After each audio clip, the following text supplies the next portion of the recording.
여러분, 수정헌법 제1조의 내용이 뭡니까? 의회는 국교를 정하거나 자유로운 종교 활동을 금지하는 법률을 제정할 수 없으며 언론이나 출판의 자유, 국민이 평화롭게 집회할 권리 및 정부에 대해 청원할 권리를 제한하는 법률을 제정할 수 없다. 두 번째, 언론의 자유. 세 번째, 집회의 자유. 네 번째, 청원의 자유. 다섯 번째, 표현의 자유. 이 5가지 자유를 보장한 법안입니다. 미국 민주주의와 인권의 기초가 되는 핵심 조항이고요. 사실 사회주의 국가를 제외하고 대한민국을 비롯 거의 모든 국가가 이 미국 헌법의 틀을 그대로 가져와서 자국의 헌법을 만들죠. 그만큼 잘 만들어진 법이에요. 민주주의 사회라면 이 5가지 자유가 보장되어야 하죠. 그런데 왜 헌법 1조에 왜 종교의 자유를 첫 번째로 넣었을까요? 여러분, 미국을 누가 세웠습니까? 네. 유럽에서 그 종교적, 신앙적 박해를 받던 사람들이 피해가지고 건너온 사람들이 세운 나라가 미국이죠. 유럽은 종교가 전부 국교였습니다. 그게 오로지 가톨릭만이 아니고요. 개신교 국가도 있었어요. 가톨릭이든 개신교든 종교가 국가이다 보니까 신앙의 자유를 국가가 간섭했고요. 그것은 곧 뭐로 이어져요? 박해로 이어졌습니다. 그래서 그걸 떠나온 사람들이고요. 그러다 보니 당연히 헌법 제1조 첫 문항에 종교의 자유를 넣은 거죠.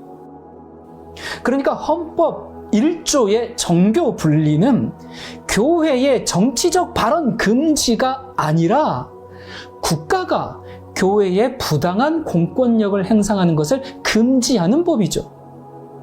교회에서 정치적 발언을 법으로 금지하면 그것이 바로 수정헌법 1조 표현의 자유를 제한하는 일입니다.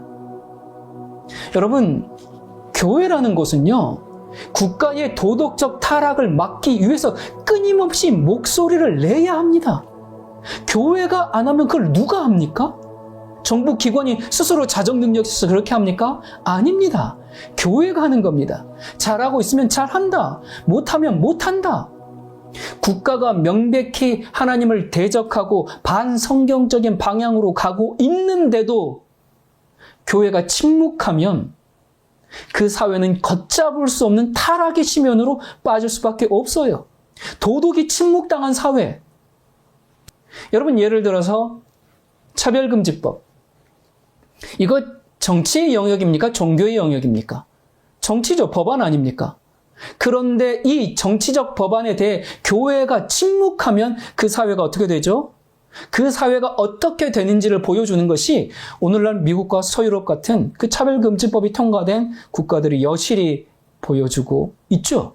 그런데 이제 미국에서 이상한 일이 벌어집니다. 말씀드렸듯이 미국은 개신교의 정신으로 건국이 되었고요. 교회의 적극적인 의사가 정부에 전달되던 그런 국가였는데 언제부턴가 교회에서 정치 얘기하는 거 아니야? 그런 말들이 미국 사회에 퍼지기 시작했습니다. 도대체 무슨 일이 있었는가? 1954년에 무슨 일이 벌어집니다. 그때 린드 존슨이라는 의원이 교회는 민주당의 적이라고 생각했습니다. 여러분, 그때 당시만 해도 미국 기독교인이 몇 프로였을까요?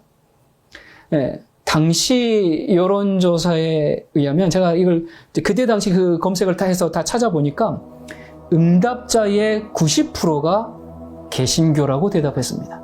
그리고 매주 교회에 출석하고 있는 사람은 약 65%. 그러니까 하나님을 믿고 사는 게 너무나 당연한 세상입니다. 이 1950년대만 해도요. 그러다 보니까 당연히 정치의 영역에서도 보수 공화당의 지지가 압도적일 수밖에 없는 거죠. 근데 민주당 입장에서는 교회를 파괴시켜야 하는데 그럴 방법이 없는 겁니다. 그러다가 기가 막힌 법을 하나 몰래 통과시킵니다. 그것이 바로 1954년에 통과된 존슨 수정안입니다.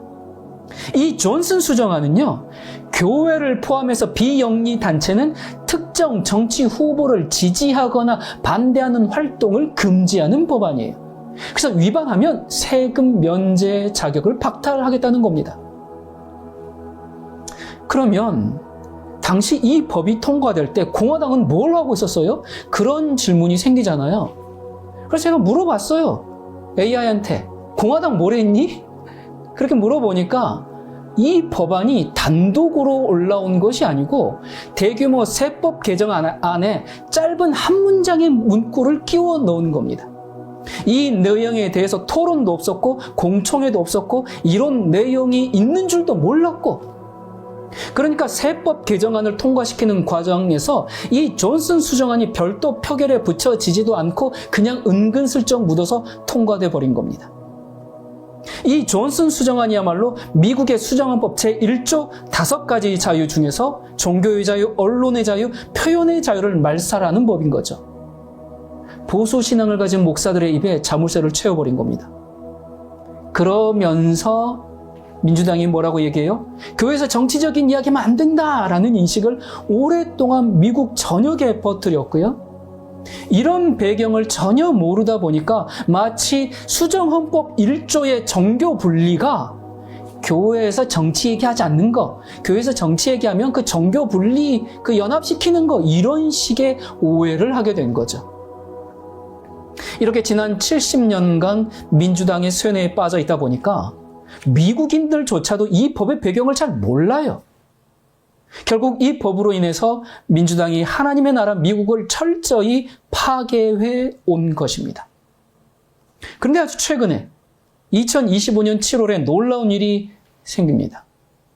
내셔널 릴리지어스 브로드캐스트라는 미국 종교방송협회라는 이 비영리 단체와 텍사스 동부에 있는 두 교회가 교회에서 정치적 발언을 금지하는 이 존슨 수정안은 위헌이다. 이것은 언론의 자유, 표현의 자유를 억압하는 것이고 교회를 억압하는 것이라고 국세청을 상대로 연방법원에 소송을 냈는데 승소를 했습니다. 연방법원에서 존슨 수정안은 위헌이라고 판결을 내린 거예요. 미국은 언론의 자유, 표현의 자유가 있는 나라인데 어느 날 갑자기 교회에서 그 자유를 박탈당한 겁니다. 그것에 대한 헌법적 근거가 전혀 없는 거예요. 그래서 트럼프가 이 교회를 파괴하기 위해서 만든 존슨 수정안을 폐지하려고 하니까 사람들이 뭐라고 합니까? 설교자들이 뭐라고 합니까? 야, 종교 분리 원칙을 부인하고 있다. 이제 곧 짐승의 표다. 미국은 오랜 시간 동안 교회에서는 정치적인 발언이 금지되어 왔고요. 사회에서는 기독교 신자라는 것을 밝히면 불이익을 받는 종교 자유가 없는 사회가 된 지 오래입니다.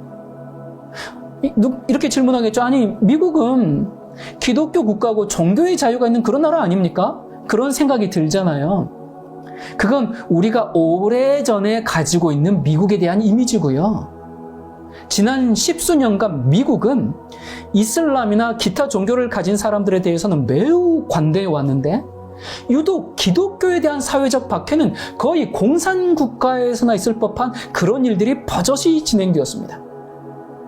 클린턴, 오바마, 바이든의 이 민주당 정부를 거치면서 네오막시즘이 자리 잡는 그런 국가로 만들었죠. 오바마는 모든 남성에게는 게이 친구가 필요하다 그런 얘기를 했어요. 오바마가 동성 결혼을 합법화했습니다. 그리고 줄줄이 그때부터 3세 아이부터 자신의 성은 자신이 선택하는 것이라는 성 정체성, 성평등 교육을 하고요. 아이를 출산하면 성별을 부모가 임의로 결정하도록 했어요. 뿐만 아니라 아이들의 그 성전환 수술 및 그 성전환 시술 비용을 정부에서 지원을 했습니다. 정부 자금으로 성전환 수술하고 호르몬 치료하는 걸 정부 자금으로 한 겁니다. 타 종교는 이런 일에 별로 관심이 없습니다. 이건 누가 이런 일에 정말 이 불의에 참지 못합니까? 하나님의 창조 세계관을 가진 기독교인들에게 이게 문제가 되는 겁니다. 뿐만 아닙니다. 그렇게 인권을 강조하면서 뭐 성평등이니 성정체성이니 뭐 젠더 이데올로기니 이렇게 하면서 학교에서 성경을 읽으면 혐오서적 반입으로 처벌을 받습니다. 네가 성경을 읽는 것은 다른 아이들을 불쾌하게 만드는 일이야. 그렇게 됐습니다. 중국에서는 물리적으로 교회 건물을 철거하는데 미국에서는 문화적으로 기독교를 철거해버린 겁니다. 그래서 지난 미국 대선 때 보수 기독교인의 97%가 트럼프 대통령에게 투표를 했어요. 왜요? 그래서 왜 트럼프에게 표를 줍니까? 투표한 이유가 종교의 자유를 지지해서라고 대답했습니다. 미국에서는 크리스마스 때 메리 크리스마스라는 말이 금지된 지 오래입니다. 회사에서 메리 크리스마스라고 하면 해고당해요. 그래서 트럼프가 뭐라 그럽니까? 왜 내가 메리 크리스마스라는 얘기를 못하는가? 그 얘기를 왜 눈치 보면서 해야 되는가? 왜 내가 기독교인이라는 것을 당당하게 이야기할 수 없는가? 하나님 없었으면 미국의 역사도 없다. 미국은 하나님의 은혜로 기독교인들이 세운 나라다. 그런데 왜 이 나라에서 기독교인들이 이렇게 박해를 받아야 하는가? 내가 대통령이 되면 기독교인이라는 이유로 차별받지 않게 하겠다. 이게 공약이었습니다.